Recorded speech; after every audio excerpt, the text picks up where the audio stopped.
Are you confused about whether to use POST or PUT requests for uploading files to Amazon S3?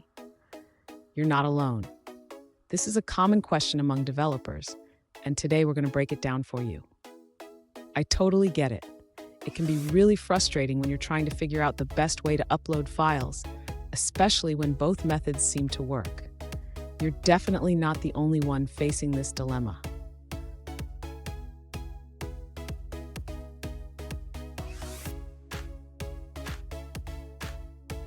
So here's the specific question we're addressing today. A user wants to know the pros and cons of using POST versus PUT requests for uploading files to Amazon S3.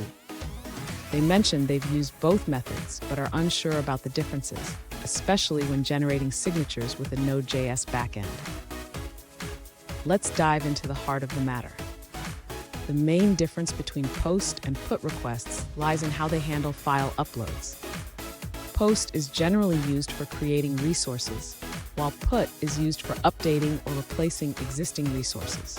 Understanding this can help you choose the right method for your needs. Stick around, because at the end of this video, I'll share a pro tip that can help you optimize your file uploads to S3. To begin with, let's clarify the primary difference between using POST and PUT requests when uploading files to Amazon S3. The user should know that PUT is idempotent, meaning that if the same request is made multiple times, it will not change the outcome after the first successful upload.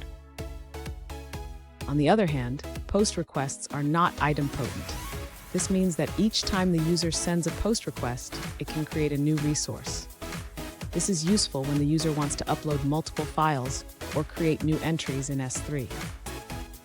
Next, the user should consider the implications of using each method regarding content type and length restrictions. With PUT requests, the user can specify the content type and length in the request headers, which can help enforce rules on the server side. In contrast, when using POST requests, the user can set these parameters in the form data, but they may not be as strictly enforced by the server. This can lead to potential issues if the user uploads files that do not meet the expected criteria. Finally, the user should choose between POST and PUT based on their specific use case. If the user needs to upload a file that will replace an existing one, PUT is the better choice. However, if the user is uploading multiple files or creating new resources, POST is more suitable. Fun fact: did you know that the first version of HTTP only supported GET and POST methods? It wasn't until later that PUT and DELETE were introduced. Talk about an evolution. Now, let's look at the answers provided by other users. An alternative approach highlights that when using POST requests, the response includes the object key name. This feature is particularly useful for tracking multiple uploads, as it helps identify which upload succeeded in the callback. Additionally, this user points out that POST and PUT requests can be used differently for access control. For instance, you can restrict modifications with PUT while allowing creation with POST. Here's the pro tip I promised. If you're frequently uploading files, consider using POST for dynamic uploads and PUT for specific file updates. This strategy can save you time and headaches in the long run. And there you have it. Now you should have a clearer understanding of when to use POST versus PUT requests for uploading files to Amazon S3.